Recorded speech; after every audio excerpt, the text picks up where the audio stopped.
வணக்கம். நான் ஸ்ரீரங்கம் ரவி உங்களோட பேசிகிட்ருக்கேன். இது வார பலன் நிகழ்ச்சி. இப்போ நம்ம பார்க்க போகிறது 28ஆம் தேதி ஞாயிற்றுக்கிழமை தொடங்கி 4ஆம் தேதி சனிக்கிழமை, அக்டோபர் மாதம் 4ஆம் தேதி சனிக்கிழமை வரை உள்ள வாரத்துக்கான பலன். இந்த வாரத்தில் கிரக நிலவரங்களை பொறுத்தவரையில் மாற்றமில்லை. மேஷத்தில் எந்த கிரகமும் கிடையாது. மிதுனத்தில் குரு இருக்கிறார். அப்புறம் சிம்ம ராசியில் கேதுவும் சுக்கிரனும் இருக்கிறார்கள். அப்புறம் கன்னி ராசியில் புதனும் சூரியனும் இருக்காங்க.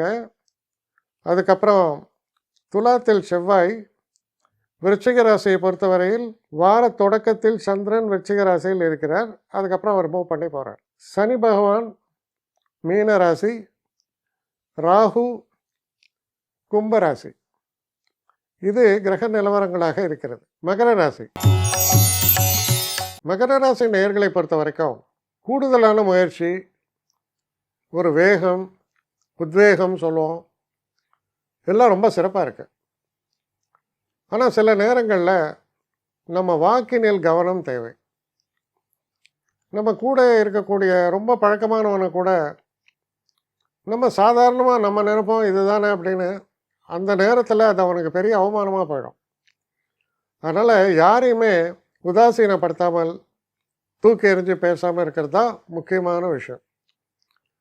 ரெண்டாவது விஷயம் என்னென்னா, பணம் சம்மந்தப்பட்ட விஷயங்களில் நம்மால் என்ன முடியும் அப்படிங்கிறத குறிப்பறிந்து நம்ம சொல்லணுமே தவிர, எல்லாம் நான் பார்த்துக்கிறேன், இதெல்லாம் ஒரு பெரிய பிரச்சனை எனக்கு அப்படின்ற மாதிரி அப்ரோச் பண்ணாதீங்க. ஏன்னா அப்புறம் என்ன தோணும், ஐயோ அவசரப்பட்டு ஒத்துக்கிட்டோமே, இப்போ என்ன பண்ணுறது. இந்த திரைப்படங்கள் சீரியல்லாம் பார்க்கலாம். அங்கேருந்து ஒரு ஆள் ரொம்ப பேராசையோடு வந்து உட்காந்து திருமணம் பேசுவான். அதில் அவன் காரு வீடு அது இது எல்லாம் கேட்பான். இவன் கல்யாணம் ஆனால் போகிறோன்ட்டு எல்லாத்துக்கும் மண்டையாட்டுவான். இது ஒரு சீன் பார்க்கலாம் நீங்கள். இதை அவங்க எதை பார்த்து எடுத்தாங்கன்னா உண்மையில் நடந்துட்டுருக்கிறது அப்படி தான் இருக்குது. அதனால் இந்த மாதிரியான எண்ணங்கள், பிரச்சனைகள் பெரிய அளவுக்கு பாதிப்பை ஏற்படுத்தும். அப்போ நம்மளால் என்ன முடியுமோ அதைத்தான் நம்ம கமிட் பண்ணுமே தவிர, சக்திக்கு மீறி கண்டதெல்லாம் சொல்லக்கூடாது. எப்போவுமே ஒன்று நினச்சிங்க, இந்த ஆப்பர்ச்சுனிட்டி விட்டால் அடுத்த ஆப்பர்ச்சுனிட்டி எனக்கு வராதுன்னு நம்ம நினைக்கவே கூடாது. அடுத்தடுத்து நல்ல ஆப்பர்ச்சுனிட்டி வரும். நமக்கு எது தேவையோ, நமக்கு எது ஃபிட்டிங்காக இருக்கோ அதைத்தான் நீங்கள் சூஸ் பண்ணுமே தவிர, சும்மா உலகத்துக்காக வாழக்கூடாது. ஏன்னா உழைப்பு என்பது உங்களது, தியாகம் என்பதும் உங்களது தான்.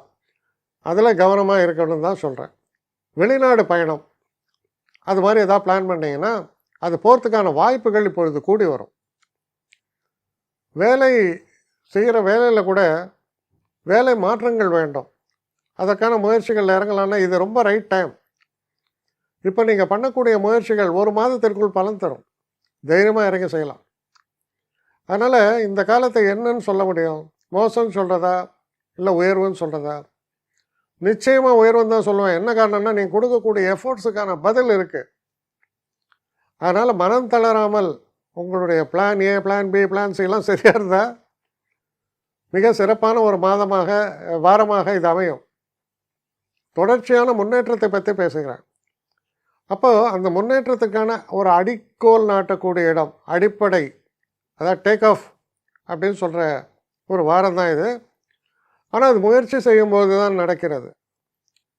முயற்சிகளும் அதற்கான ஒரு மனம் தளராத ஒரு தன்மையும் மிக மிக அவசியம். அது இயல்பாகவே இருக்கிறது. அதை சரியான முறையில் பயன்படுத்தினீங்கன்னா பெரிய வெற்றியை தரக்கூடிய ஒரு ஆரம்பமாக இந்த வாரம் அமையும். என்னை காண்டாக்ட் பண்ணணும்னு நிறைய பேர் நினைக்கிறீங்க. தயவு செஞ்சு என்னை காண்டாக்ட் பண்ணுறதுக்கு ஒரு மெயில் அனுப்புங்க. srirangamravi1@gmail.com. இது ஸ்க்ரீனில் பார்க்கலாம், இது அப்பியர் ஆகும். இந்த மெயிலுக்கு எனக்கு அனுப்புங்க. எனக்கு நிறைய பேர் அனுப்புகிறீங்க, நான் ஒருத்தன் தான் அதை பார்க்குறேன், செய்கிறேன். ஏன்னா இது வேகமாக செய்யலாம் முடியாது. ஒரு நாளைக்கு ஒரு 3 பேர் பார்ப்போம், 4 பேர் பார்க்குறோம். அதனால் கொஞ்சம் டிலே ஆகுது. கட்டண சேவை தான். இந்த கட்டணத்தை செலுத்திய பின்பும் கிட்டத்தட்ட ஒரு 5-6 நாள் ஆகும். சில பேர் நினைக்கலாம் கட்டணத்தை செலுத்தின உடனே அடுத்த நாளே பார்க்கணுன்ட்டு. அப்படி என்னால் முடியல. கொஞ்சம் பொறுமையும் நிதானமும் தேவையும் இருப்பவர்கள் நிச்சயமாக காண்டாக்ட் பண்ணுங்கள். என்னுடைய பெஸ்ட்டு சர்வீஸு உங்களுக்கு கண்டிப்பாக உண்டு. வணக்கம்.